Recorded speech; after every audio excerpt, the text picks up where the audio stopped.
Hello and welcome back to the Coin Stories podcast. I'm your host, Natalie Brunell, and I'm talking to leading voices in Bitcoin and macroeconomics about their origin stories, Bitcoin headlines and news topics, and this movement to fix the world by fixing the money. This podcast does not provide financial advice. Before I share this week's episode, here are some messages from my sponsors who make this show possible. First of all, are you ready for Bitcoin 2023? I certainly am. This year's Bitcoin conference was absolutely amazing. I got to spend a week in Miami with tens of thousands of Bitcoiners from around the world, and I'm so grateful that I had the chance to anchor Bitcoin Magazine's live desk and MC the main stage. If you missed the event, you can catch all 3 days of incredible Bitcoin content over on Bitcoin Magazine's YouTube channel. And also, it's never too early to start making plans to attend the next conference. Bitcoin 2023 tickets are already available and super early bird rates do not last long. So you can visit b.tc/conference/2023 and secure your pass before prices increase. This show is also powered by OKCoin, my favorite place to DCA without the crazy fees. OKCoin recently launched an amazing initiative called Crypto for All, which is aimed at democratizing knowledge and access to Bitcoin. OKCoin is one of the fastest growing and most secure global cryptocurrency exchanges that serves all your needs for Bitcoin and is committed to investing in educational content, funding crypto developers and entrepreneurs from underrepresented groups, and helping more diverse talent work on crypto ecosystem projects and careers. OKCoin has actually contributed more than $1 million to Bitcoin core devs and counting, has one of the most active Lightning nodes, and recently launched Sats mode. To open an account and start stacking, head to okcoin.com/Natalie and get $50 in Bitcoin when you sign up. I'm excited to share this special episode shot live in Miami during the Bitcoin conference, thanks to my awesome team at OKCoin. My guest is Anita Posch. She is a Bitcoin educator, author, and founder of the initiative Bitcoin for Fairness. She actually received one of OKCoin's Crypto for All grants, and we got to talk all about it live on stage in Miami. Here's Anita. So Anita, thank you for joining me. Yeah, thank you very much for the invitation, and also thanks to OKCoin. They are donating to my Bitcoin for Fairness initiative and make this work possible. All right, so if you're familiar with my show, you know that I start at the very beginning. So I know that you are born and raised in Austria. So tell me a little bit about your upbringing and how you got interested in maybe computer science. Oh, that's interesting. Nobody ever asked me about my upbringing. So I was always interested in computers, actually. I got my first computer when I was 14. It was a VC20, and I learned a little bit basic. And from then on, actually I studied urban planning, so I got into the technical space, but there was no internet back then in Austria, so it was very, very early. I'm very old. And so in 1997, after I finished my studies, I realized, okay, there's now something called the internet and email, and I was fascinated by the possibility to communicate globally with people almost for free. And I had a feeling, but it was just a gut feeling, that this is a big thing and I wanted to be a part of it. And so I changed my profession and started being a self-employed web designer in 2000. And from then on, I have been doing web design, e-commerce, online marketing and things like that. And in 2016, I decided, so this online marketing and e-commerce stuff, selling people stuff in Europe that they don't really need, in a world that's like over-consuming, what I think, is not really a purpose for me anymore. And I wanted to find something new. And funnily enough, already in 2011, I tweeted about Bitcoin, but I thought it's just another PayPal. And I thought, we don't need really another PayPal. And so in 2017, almost exactly 5 years ago, I was listening to a talk by Shermin Foschengier, a crypto economics professor. And she was talking about Bitcoin and open blockchains and the possibilities they give us to empower people worldwide.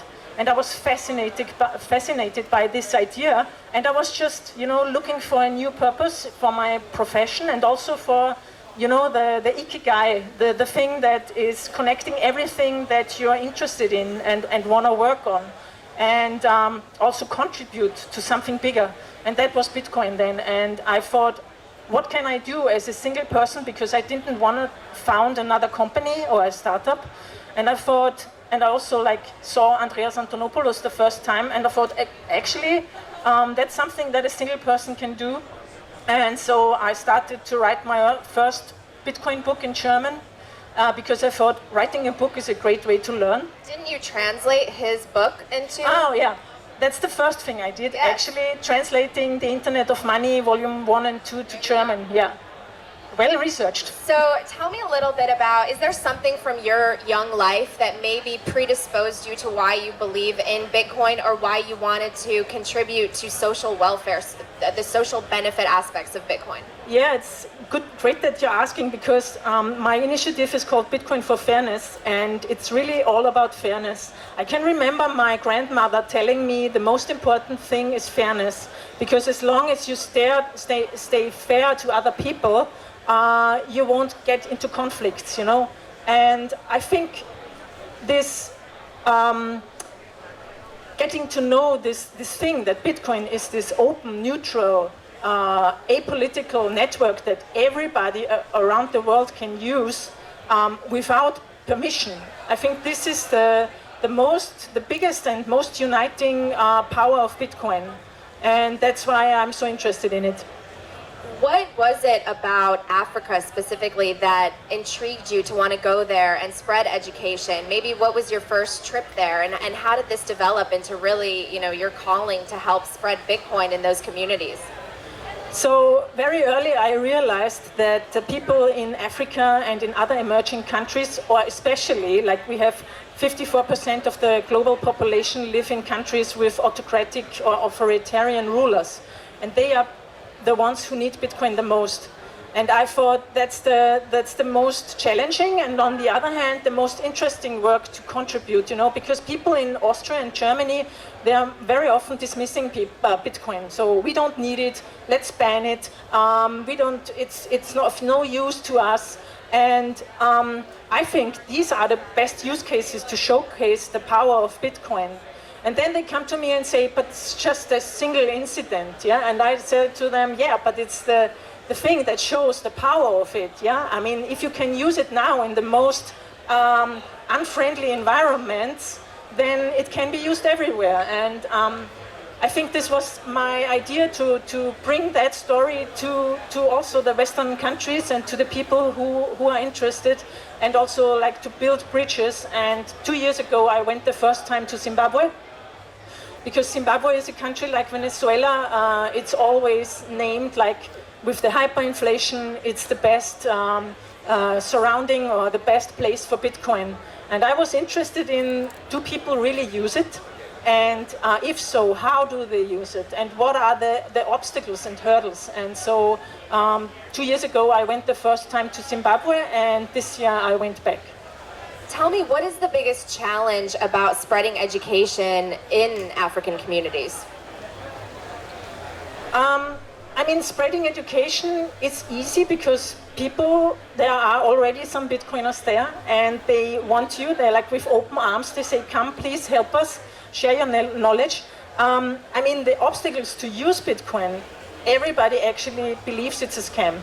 So that's a sad thing, because people have been scammed into so many MLM and pyramid schemes, and everybody is saying, how can I join Bitcoin? And I say to them, as soon as you hear join Bitcoin, run, because it's basically a scam. And the sad thing is that the financial literacy is very low. And on the other hand, people are very in need of money, yeah? And so they believe these stories. You can double your profit in a month or in 3 months. And they only also hear this story of getting rich with Bitcoin. So when I go there and tell them, people, this is like the internet. It's an open technical protocol to use. It's not a get-rich-quick scheme. You can use it to get money inside and outside of your country. The government can't take it away from you. They are like, what? I want to use it, I want to learn it. How can I join it? Yeah, so I'm talking with people 15 minutes about that Bitcoin is not a scam, and the next thing they ask me is, okay, so what do you want to sell? And I say, I sell nothing. I'm just here to share my knowledge.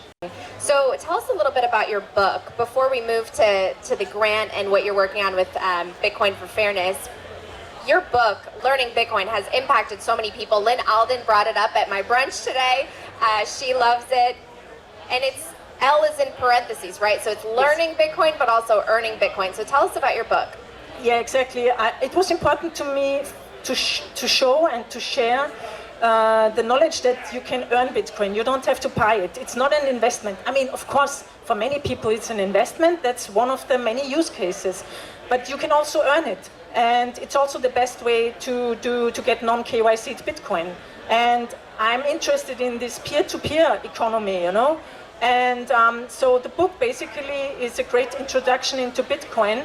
So the first part is working on the why of Bitcoin. And I'm explaining the technical principles, like what is mining and where do Bitcoin come from and why do I need it and what is KYC, what is non-KYC and all these things. And in the second part, I'm speaking of really how you can use it. So I want to give a introduction to it to be self-sovereign. So the focus of the book is to get people into self-sovereignty, that they hold the keys of their own Bitcoin, because I think that's the most important thing, even more in these countries, but also here, when we see how closer the net of the regulations is being drawn, like it's closer and closer. And so, yeah, that's the book, and I was really amazed that Lynn recommended it today. Yes, she did. So tell me about Bitcoin for Fairness, because one of OKCoin's recent initiatives is this crypto for all, and they want to support women, they want to support developers, they just want to support the Bitcoin ecosystem so that it grows and more people hear about Bitcoin. So what is Bitcoin for Fairness, and what will the grant empower you to do? Yeah, so Bitcoin for Fairness is an initiative that I founded to be able to go to emerging countries and share my knowledge about Bitcoin. And at the same time, I want to offer a platform for people who want to join and want to join Bitcoin, but want to join helping. So I thought it would be good to have a platform, you know, not only the Anita Posch show or Anita Posch as the author of the book, but to offer a platform to share knowledge. And I also want to build bridges, because the people there are Bitcoin maximalists who sit alone in Harare or in Bulawayo or in Lusaka, and they are really in need of meeting other Bitcoiners. And it was great to see. I did in each of these towns in Zambia and in Zimbabwe, I did a talk and a workshop, like how to install a Lightning wallet or what is a hardware wallet, how to use it. And people were able to meet other Bitcoiners on the ground for the first time. And they set up WhatsApp groups, like Bitcoin-only WhatsApp groups. And they can now do meetups, their local meetups, because I think that's very important, that people can meet their peers there and learn from them, and not like we are coming and telling them how to do the things, you know. And so the grant enables me to travel, to go to these places, and also, which I think is very, very important, to pay people there. So now I've got, like, Bitcoin for Fairness has a chief editor in Zambia, and a woman in Zimbabwe is writing about her story, how she got into Bitcoin and what she's learning and doing in Zimbabwe with it. And Bitcoin for Fairness can pay them a little bit of a salary in Bitcoin, of course. And I think that's fantastic. And I hope to be able to do that in the next countries too. Okay, so what is the most orange-pilled nation in Africa, and which is the one you're like, I just can't get through to them yet? I think it's South Africa, Nigeria, Kenya, and Tanzania. That's what I heard. Most orange-pilled, yeah. But to be honest, we also have to say it's not only orange-pilled, they are crypto, blockchain. Blockchain is still a big deal there. And so they are early Bitcoiners, I would say. What's the most difficult to crack? Which countries are the most challenging? Oh, I think Zimbabwe is one of the most challenging environments, because also the government is against Bitcoin. So they say we like blockchain, but we want to keep Bitcoin offshore. Yeah, exactly. Not realizing. I don't know if they know how funny that sounds actually, and that they can't keep it offshore.